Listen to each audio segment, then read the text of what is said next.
Howdy. Uh, Tonight I'm doing a different kind of review. Upon request, I'm not reviewing a food or drink right now. I'm reviewing a book. I know, crazy. I read books sometimes, once in a while. I finished this today. Homer's Odyssey, as translated by Robert Fagles. Says something funny at the bottom.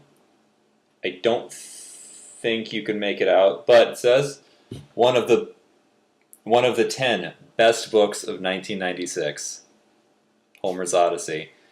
I thought that was funny. I got this down at the library book sale quite a while ago for like $1. It was a real deal. And I wanted to read it because it's like the oldest book that I can think of. I might have to Wikipedia it, but it's pretty damn old. It's like 3,000. And this thick monster comes with a lot of additional material. Like there's maps, like it's a George R.R. Martin book or something. There's pronunciation guides. There's an introduction and a postscript. Crazy amount of supplemental material. I didn't read most of that though, because that's not the book proper itself. I just read the bulk of the text, which is the poem itself, which doesn't rhyme when you translate it to English from the ancient Greek, obviously. So it doesn't read much like a poem. It reads more like a book. I was pleasantly surprised by how fun and accessible this was to read. It was a lot more entertaining than the Iliad, which I tried to read, got about 20 pages in, and that book was really boring, I thought, and silly. I guess silly is not the word. It was mostly boring. The Odyssey, however, was really good and entertaining. I probably won't read it again right away because it was really long too, but it was really good. Some highlights I liked. Odysseus is a fun character. He's kind of a scumbag. He's constantly lying and doing scuzzy things, getting his crewmen killed through his own hubris and scumbaggery. The whole thing is framed in a weird way. It's not just straight up told. Most of Odysseus' adventures are him telling about his adventures to a king. I forget the guy's name. But he washes up on shore at some king's island. King takes him in as a guest, because that's something they do a lot. They take in guests, they give them freebies, free stuff, drink watery wine out of mixing bowls.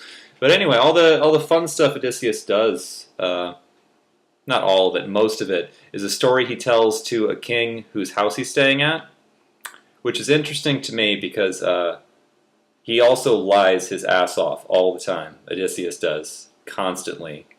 He's taken on costumes, lying to his wife, lying to his kid, hanging out with his pig tender, telling him all kinds of crazy shit. And so the bulk of the story is a big, long, hard-to-believe story he's telling a guy whose help he needs and whose house he's staying at. So it came off to me as if Odysseus could be lying about his whole adventure, and maybe for 10 years he was just screwing off to avoid going home. I don't know. The book doesn't really make that clear. Does a lot of fun stuff, gouges out a Cyclops' eye, gets his entire crew killed in various ways, gets them turned into pigs. I guess they get that themselves.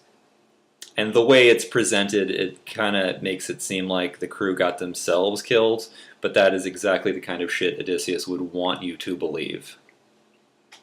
Also got a fun ending. Instead of dealing with his problems, I'm not going to go over the whole plot. I realized I hadn't done that.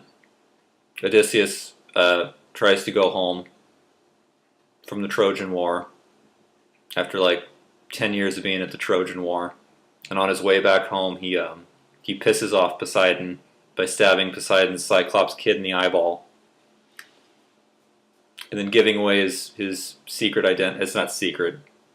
He gives away his identity as a big F.U. to the Cyclops, who he just stabbed in the eye. Cyclops tells Daddy, and Daddy Poseidon curses Odysseus for the next 10 years. In the process, screwing over everyone who he was traveling with. who had, didn't do anything other than follow this scumbag around the Mediterranean for 10 years. But that was all fun. And at the very end, Odysseus kills a whole ton of people who have been mooching off of his cows and pigs and drinking all of his wine and trying to move in on his wife. So he murders them all, and when their angry relatives come to see what's up, come to pay Odysseus back, the gods come down and they just tell him to not. Kind of a weird ending. You'd be disappointed if you saw that ending in a movie or book today. You'd feel like they just kind of ran out of time and just said, screw it. Let's just have God come and fix it for us, the end. So I thought that was kind of funny. And I also loved what a just sleazeball Odysseus was. You don't really expect that in like a 3,000-year-old book. You expect him to be like, "Rrr." That noise doesn't really explain much. You expect him to be this kind of like one-dimensional hero, and he's not. He's a scumbag who like uses disguises and lies and is proud of it. No one really calls him on it. I guess he goes through about like 20 years of bullshit, but yeah. All in all, fun story. I had a lot more fun reading it than I thought I would reading like a 3,000-year-old poem that no longer rhymes thanks to translation. And so Robert Fagles did a very good job making this entertaining from the source material. I don't know how much to credit Homer and how much to credit Bob. But it's good. I would recommend it. Not so much the Iliad, although I didn't finish that one, so that's not really fair. But thank you for watching. Good night.